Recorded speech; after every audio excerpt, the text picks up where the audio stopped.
Hi, Lynn. Thank you so much for joining me today on the Venture Love podcast. I'm so excited to have you. For our listeners, you're definitely going to want to check Lynn out. Lynn is an American Vietnamese doctorate student in Chinese medicine and acupuncture. Originally from the Bay Area, you were living in beautiful Costa Rica for a while, and now you're back in San Diego.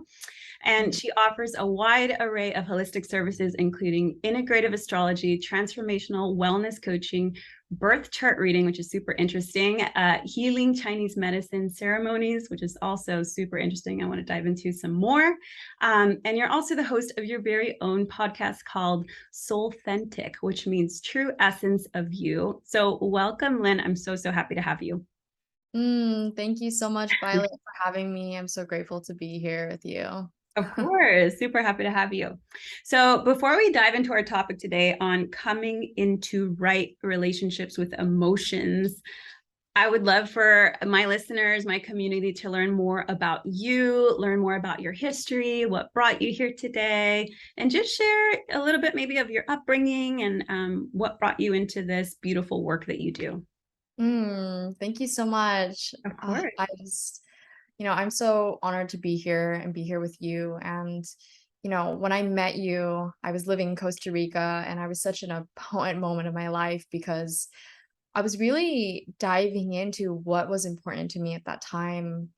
And what I learned was that holding space and creating safe spaces for people to go through their own journey of healing is one of the most important things to me.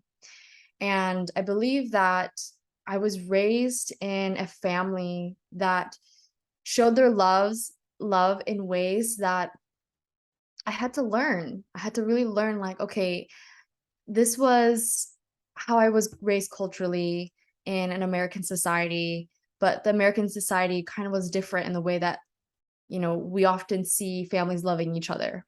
I was raised in a Vietnamese Chinese family, and the way that I was shown love from my mother was through food and through Mhm. healing. And when I was sick, and I got sick a lot as a kid, she would make me soup with Chinese herbs. She would do gua sha for me. She would tell me all about the elements and what fire was doing and what wind was doing, and like, you Wow. know, how these all these elements were contributing to my health. And as a 5-year-old kid, I'm like, "Mom, what are you talking about? Like, I just want to be a kid. I just want to live my life. I want to just enjoy and have fun." Mhm. And, it wasn't until I was an adult that that understanding of my own body and life through the elements and through Chinese medicine and through this more like holistic perspective that everything's connected actually came into full circle. And I realized that that's how I wanted to hold space for people too.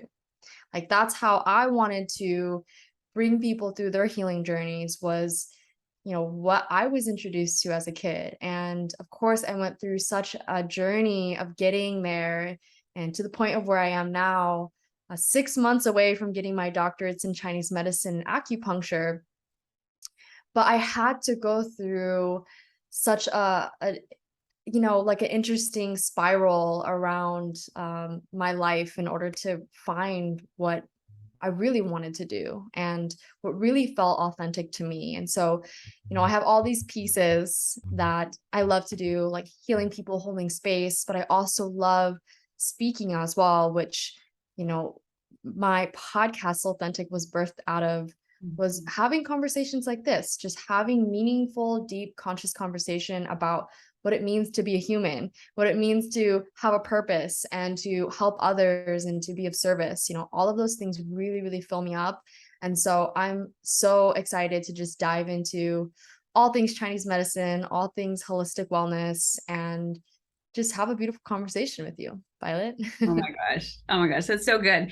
There's so many questions. I love, first of all, your upbringing.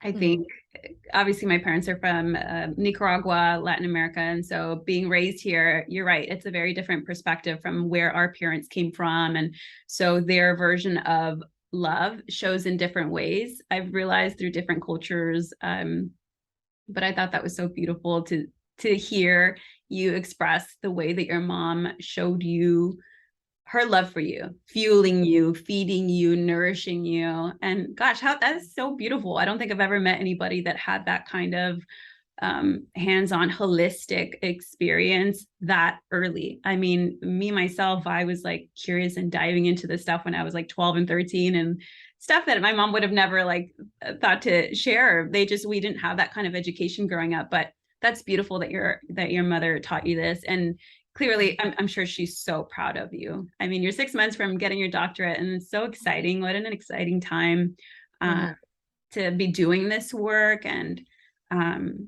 yeah, I'm super curious and interested in more of what you're doing and studying. So based on what you've been learning lately, like what are you most passionate in, and like what's like a common thread in your life right now that keeps like springing up for you? Because I feel like sometimes when we take inspired action, maybe for you it was like moving to Costa Rica and then starting this program, and that was something that felt so beautiful and exciting for you. So now that you're getting close to the end of your program, like what is it that you're most excited to work on and to share, and to share with your community of people?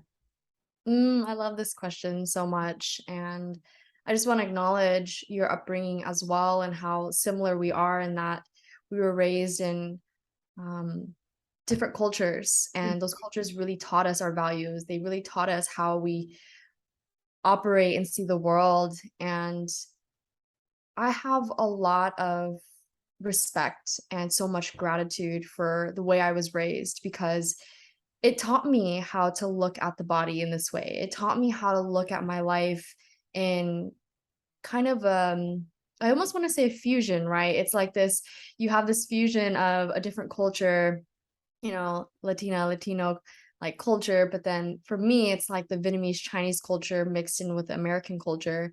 I'm so blessed to have that, because as I'm now like coming out of the really deep end of my program, and reflecting on, well, what is it that I feel really passionate about? Like what is that golden thread that comes up for me throughout the whole program? What is the main thing that I'm so connected to in terms of what I want to treat and how I want to hold space for people in their healing journey? And what has come up for me is coming into right relationship with your emotions. And this is a really big topic for me personally. And so all of this insight that I've had, all of this, realizations that I've had about mental wellness, mental health, everything around our own consciousness and how we understand ourselves, that's all kind of stemmed out of my own personal journey. And also while learning Chinese medicine and learning about the psyche, learning about how the mind body actually connect together and communicate through these different signals, right? We have our signs and symptoms when we have a patient come in. These signs and symptoms, they're essentially our body communicating to us.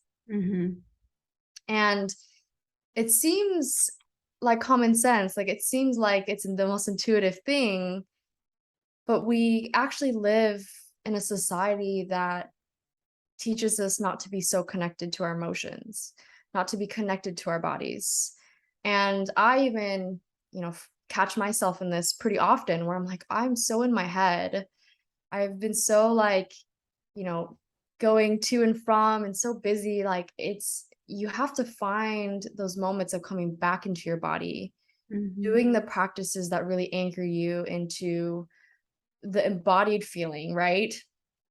Because it's so easy to get stuck in the head.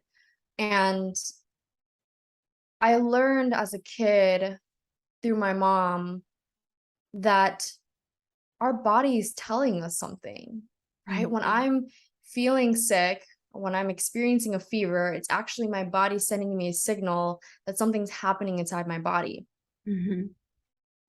However, in this kind of day and age, as me as an adult, we would get sick and we would push through that. We kind of like keep going until we're actually like really, really sick. Mm-hmm. And I'm starting to learn that it's this connection to our emotions. It's our actual deep connection to our body and the signals that it's telling us, and that we've learned to ignore them. That's actually a big part of illness, a big part of, you know, why we don't feel healthy is because we're so disconnected from the body's wisdom, Mm-hmm. and that it's essentially telling us what's happening, but we're not taking the time to actually sit down and to listen. Mm-hmm. So that's a big part of what I've been really interested in. And, with that problem, with that kind of issue at hand of, okay, so we're disconnected from our body. Well, what do we do about it? For Mm-hmm. me, Chinese medicine has been the vehicle of learning what it means to come back into your body, Oh, learning of what it means to like understand within nature, everything's so deeply connected. Everything is kind of co-regulating each other. Everything's collaborating, everything's talking, and it's like there's symbiotic relationships with everything. It's the same thing in your body. mm-hmm. And sometimes we forget that our body is nature. We Mm-hmm. are nature. We are a part of nature. There's no disconnection there, but yet we've kind of learned that we are disconnected. And so that's something that has been really um, a big topic on my mind of how do we reconnect with our emotions? How do we understand our emotions in a healthy way so that way we can use that instead of um, resisting it, using it as tools and ways that our body actually communicates with us so we can come into right relationship with them and with our health. I love that. I love that you mentioned that because it's this world that we do live in. I think what some of us are so drawn to, I think you and I, what we have in common is we're the kind of people that are constantly wanting to personally develop ourselves to heal ourselves so that we can heal others, I feel. And I think not I think I know it's so obvious living in this day and age that we're not rewarded for resting. We're rewarded for working and working past our point of health. Like you said, we get so disconnected because we know there's more money if we push harder. There's with more money comes more options if we push harder. With more, it's just kind of like a very sick cycle. And I think like for me, a big reminder of health and wellness and connecting was going to Italy with my husband's Italian, going to southern Italy with his family, and his mom saying, basta, stop with the laptops on the table. She's like, enough, you're on vacation. It's time to rest. And to me, I had never, ever, ever heard that before, ever. And it's so sad that it took so many years to get to that point of like, wait a minute, she's right. Like, it's sunny, it's beautiful. Like, we're not supposed to be working. We don't have to, but why are we doing this? It's like this ingrained thing in our brain that we grow up in this environment. And I guess I'm speaking for most of Americans, we grow up in this society where you work, and you crash, and maybe you get like a day or two to like rest and hop back to it and like work. But you're so right that there is such a beautiful connection with like emotions and health. And I love that you said that your body is constantly communicating. When I was in my nutrition program at the Institute of Integrative Nutrition, that's something that I had never heard about before. And I learned that your brain is constantly communicating with your digestive system back and forth. And I was like, wow, like it's so incredible that if we were to remove and don't get me wrong, I love technology. I mean, I have this podcast and I take full advantage of all these like amazing resources, but I think finding ways to find some kind of balance that makes sense for each of us, to get back to that health and wellness and deeper connection of emotions that you were touching on. Cause I think it's so needed. And it's a topic that I don't hear being spoken on that much. So I'm so excited for you to share like your golden nuggets. There's so much we can dive into this topic, but just wanted to share that that's such a beautiful and much needed, super important key focus, I think, of this conversation. Mm-hmm.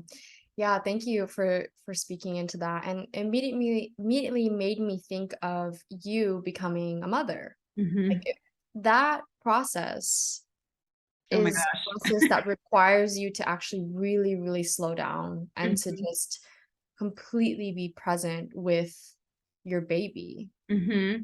And, if we were so stuck in that mode of just working, working, going, going, going, oh my goodness, we would not be present with our child. Mm-hmm. I'm starting to learn, this someone that deeply inspires me is Gabor Mate. And he speaks a lot about parenting and how parenting is one of the most critical, crucial parts of a child's development.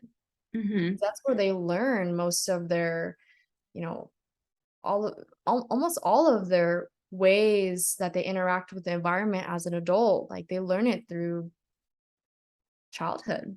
Mm-hmm. So it makes me also think in terms of Chinese medicine, we talk a lot about yin and yang, right? So that's a big principle within Chinese medicine when we're trying to understand someone's health. We can look at them in the scope of yin and yang. Like, is this person more yin in nature? Is there an excess of yin? Is there a deficiency of yin? These are the words that we use. Mm-hmm. Or we use, is this person more excess in yang or deficient in yang? And yin is more of the feminine energy. It's more of the energy of slowing down. It represents the dark side of the mountain, as they say in ancient China. And yang is going to represent the sun. It's going to represent that kind of outwards moving, that masculine energy that kind of goes forth and takes action. And so we would say in Chinese medicine that we're actually in an excess of yang and a yin deficiency. Mm-hmm. And we see this a lot in the clinic at school, like patients coming in and saying, I feel just so dry. I have so much heat in my body. I have so much yang in my body. We almost see patients that have no like no yin, right? Like they're having these symptoms where it's telling them your body is running out of fluids, your body's running out of blood, your body's running out of the feminine energy to run on that gives you sustenance to live a joyful life. And so it's really interesting to compare what's happening on the collective level in society and compare that to what's happening on an individual level, because it's all one and the same. Mm-hmm. What's happening out there is actually happening inside of us. So I feel that the bridge between that and healing that, one of the factors is healing our relationship to our emotions. Oh my Yeah. goodness. Such a deep topic. How do you do that though? I feel like Yeah. and I see the connection between individual and when I think of like myself personally, I'm a new mom, there's all these things and creative things I want to do. And then there's the collective of everything else going on in the world. And like, yeah, how do Mhm. you bridge that? But it's such a loaded question, Yeah. Yeah, how do you do that? It is the most important question, right? It's how do Yeah. we take that action to actually heal our relationship of emotions? Mm-hmm. And I first want to talk about what it means to have a relationship, Mm-hmm. because having a relationship, I mean, just think about your own personal relationships. How do we have good relationships with people? We listen to them, we establish trust, we establish this open, clear communication. It's a two-way street. I'm talking, they're talking, I'm listening, they're listening. And it's holding that safe space. It's holding that non-judgmental space for anything to happen. And all of us kind of defined relationships differently. What makes a good relationship a good relationship? But just like plants or nature, it needs to be nourished. So just like our emotions are actually being stimulated and being produced by our organs. And this is a theory within Chinese medicine that each organ that you have, let's just talk about the heart, for example. We have the physical heart, right? The anatomy that talks about, okay, this is the heart, it's pumping blood to your body. But in Chinese medicine, we actually say that the heart has a mental, emotional aspect to it. And this is called Shen. Shen. Okay. And, they came up with this 2000 years ago saying, okay, this is your heart, and your heart has this mental, emotional aspect to it. And your heart's actually producing this emotion. And so we're actually making the connection that each one of your organs help to produce an emotion in your body. For example, also the liver. Your liver is related to anger. So when we're feeling really angry, that's actually going to impact the liver. It's going to tell the liver, hey, use that chi, use that energy coming from the liver and use it to express anger. And so that's how the organs and emotions are connected within Chinese medicine. And so to kind of tie it back into how do we actually heal our relationships with our emotions, it's first establishing that I am inherently an emotional being, right? And that it is okay to have emotions, because I think that it has been a big conditioning, like social conditioning of, it's no time to have emotions. You have to keep going, you can't, no one has time to hold space for those emotions. There's no time to be sad or to have grief. It's like we almost want to just get to the next thing. But when we actually take the time to say, okay, I am feeling angry, I want to process this emotion, and I'm going to do that in different ways, whether it's through exercise or having it a creative outlet, or going through therapy, or being supported by somebody. In Chinese medicine, in our perspective, what we would do if someone was coming in with extreme anger, right, we would actually treat the liver. We would actually prescribe meditations and qigong and different yoga practices to help soothe the liver.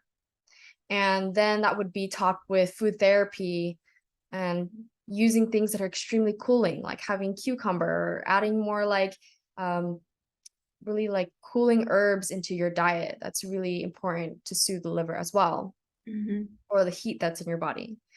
And so there's many different facets that we can go in terms of like, healing both the physical and the mental emotional connection. But first, it starts with our mindset and our perspective of emotions, right? We have to actually be aware and take a look, like a really honest look and reflection at what is my relationship with emotions. And I would say just starting out with, writing that on a piece of paper and just saying, what is it?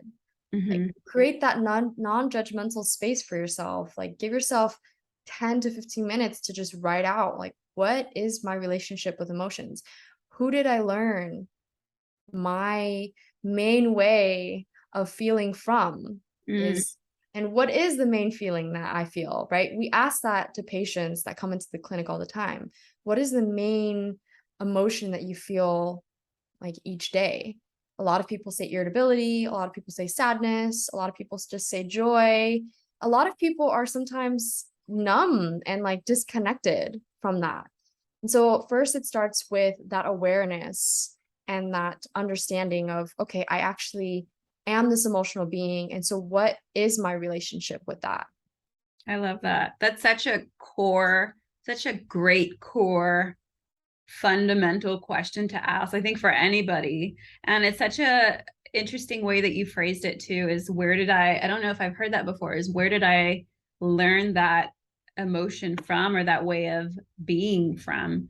Yeah, that's such a good question, because I think of my own upbringing. I'm like, I wonder what, like, did I get this from mom or dad or someone else? Or but yeah, there's a lot of connections with at least for myself in my life right now, thinking how I'm mothering and how I was mothered and how I want to mother my child. Some things I want to continue and carry on, and some things I want to do drastically different. But that's such a good question for everybody listening.